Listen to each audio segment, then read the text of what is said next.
Welcome back, friends, to a very snowy day on the homestead. Today we're going to be working on the sawmill. I took yesterday off. Mrs. W actually flew back to the Midwest to spend a few days with her parents. She hasn't seen her dad, I think, in over a year.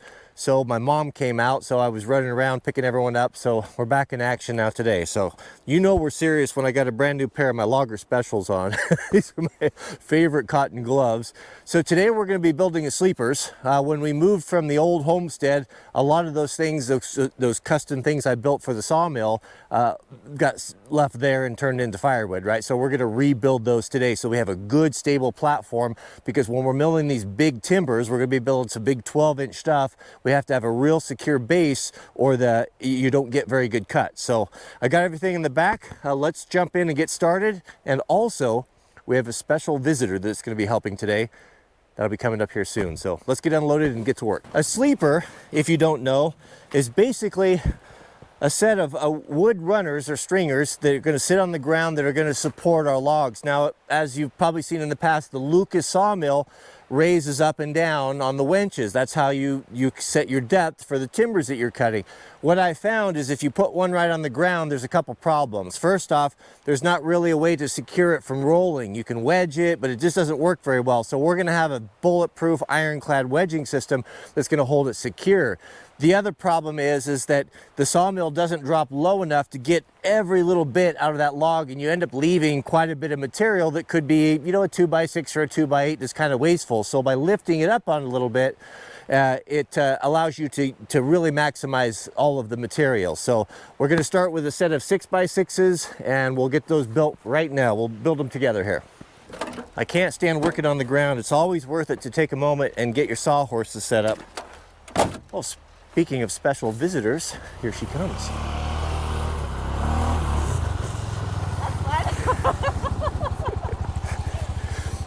So you were up against the rev limiter because you didn't have your seatbelt on. Oh, so it goes into limbo. So like, if you really want to rip, put your seatbelt on. We have a special visitor. It's been a long time since my sister, the Fresh Pea, has graced our videos. She's stopped by today to help with the sweet loaf, as well as cook for us, as well as sawmill, right? Yeah, of course. Of course, that's my specialty. So she asked this morning, can I help? And I said, absolutely you can help. So we're going to show you, we'll let you do all the cutting today. Yay. Right? Okay, so let's jump into it. We'll get set up and we'll build our sleepers. Those are nice. Where do you want them? Let's just set them up probably right there. We have room for some 8-footers.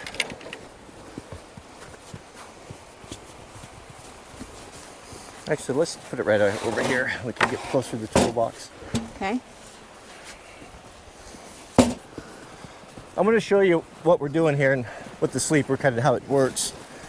So sometimes with the smaller logs, you can, of course, just grab the frostbite and sit them over the rails. But some of the bigger ones where the tractor won't lift them, we'll have to lift the mill up and roll them up underneath, either with a combination of tractor or the PV. So getting it up against the hard edge isn't going to work. So we're going to cut a taper in this so that we can take that and roll them up on here and then secure them. So this is the way they're going to sit. The best way that I found of doing this is using the Lucas clamps. Now these are really clever. They're made out of aluminum. And this is how they work. They're designed to fit on top of a 2x4. So once we roll our log up here, we can simply grab these two clamps, slide them together, and they pinch and they hold that log really securely.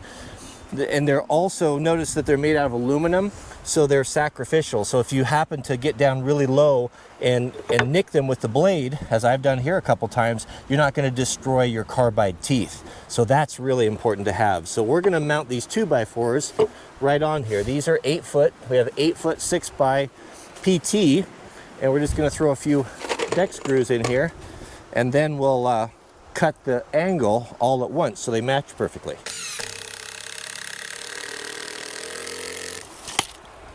I brought one of the lockable toolboxes down here because these are waterproof.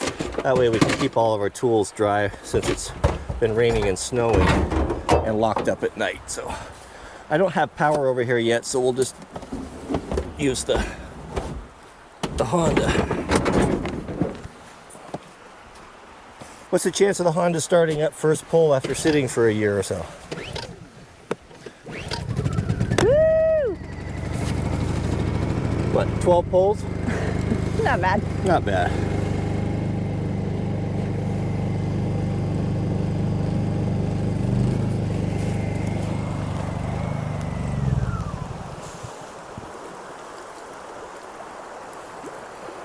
Okay.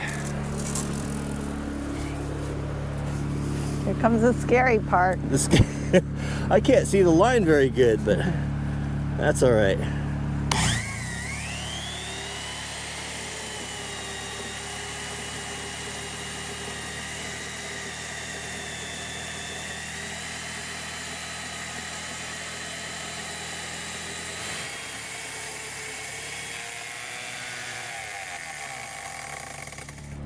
Okay. What was I saying about don't put screws on the end? Uh-oh. Beep. A little bit too close to the end there.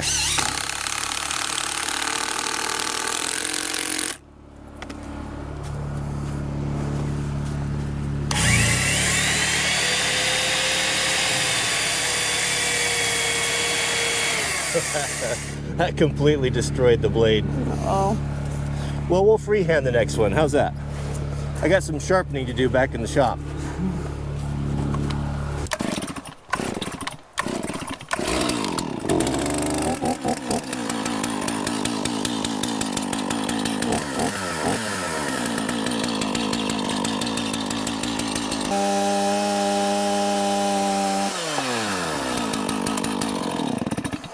So obviously you can do the same thing with the chainsaw. I like that Prazi beam cutter. It's a little bit more controlled. Well, now we get to see if I can cut. Do you think I can cut this as clean as with the chainsaw as I did with the Prazi? Yeah. I would say not likely. No? We will see here. Look how smooth that end part was. That's not too bad. So you can see that gives us a good, about a 30-inch taper or so. It's really easy to roll those logs up on. What do we do? We come back 2 feet on that? Yes. So we had? Yeah, with the taper, you end up actually a little bit more than that. When you're transferring your line, be sure to take it over on that 2x4 too, so you have something to kind of give you a guide. I forgot to bring a clamp down here. I'm afraid that's going to wobble on me, so Corinne's going to go grab a clamp. Now you can really tear it up now that you're not on limp mode. To a bird out. I heard her coming down and the rev limiter was going ding, ding, ding, ding, ding, because she didn't have the seatbelt on. We'll see a Tokyo drift. I think I can put it in manual, right? Jack it in the corner.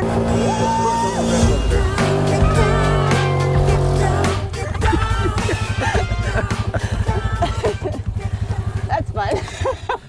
So, can I tell you a story about World War II? Granddad told me, so he was with the Army Air Corps with the B-24 bombers. And he said, they also had P-51s and fighters that were around there too. And he said, you know what? He goes, mechanics made terrible pilots because they understood the machine. They understood the limits and they knew how far you could rev an engine in a dogfight and they just wouldn't do it. He said, but you put a guy in there that didn't know anything, he'd rev it. He didn't care. He was fighting for his life and damn the machine. It's kind of like me in the Vitamix, right? Like, I was thinking that when you were like, she has no clue bouncing off the rev limiter, but she'd make a good fighter pilot.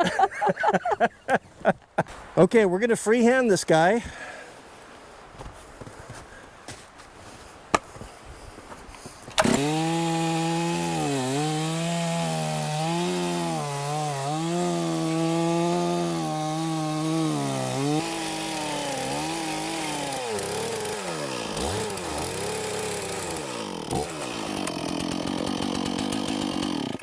All right, Should we do a comparison? See how the freehand went? Ah, Looks a little bit raggedy on that 2x4. few teeth. Not too bad though, bud. Like this part looks really good. I think that'll make a proper ramp. Good enough, right? Okay, let's get you set up in the tractor. Okay. And we will throw a log on there.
Open it. Well done. Yeah, is this like an Olympic sport or is this mellow? See if you can keep up. Okay.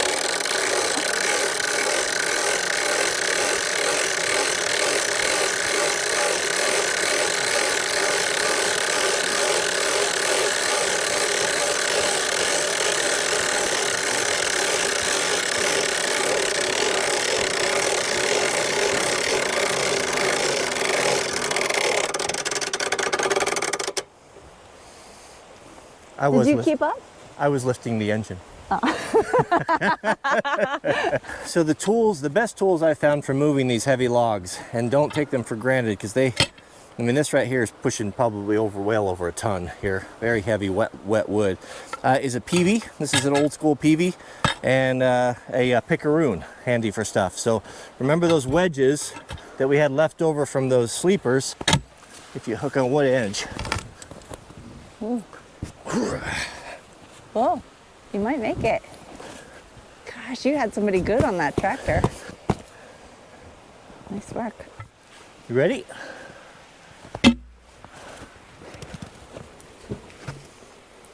Good.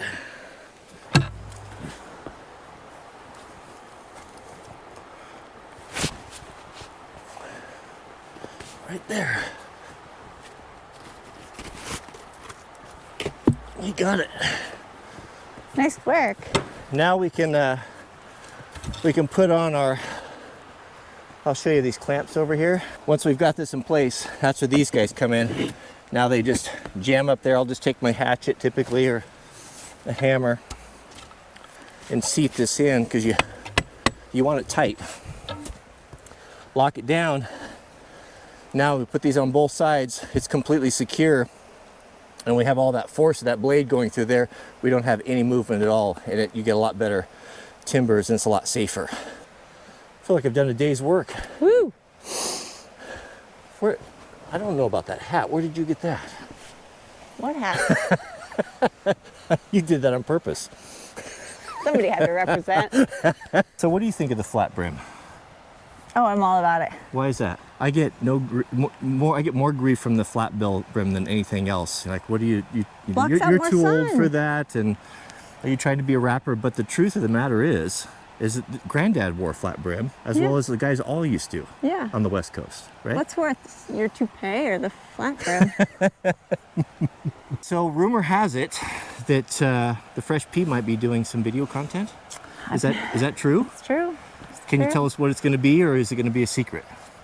You're still working on it. No, it's called That One Recipe. Okay. So I've procured the domains. I am building a website, which I'm really slow. Is your Instagram page up? Yeah.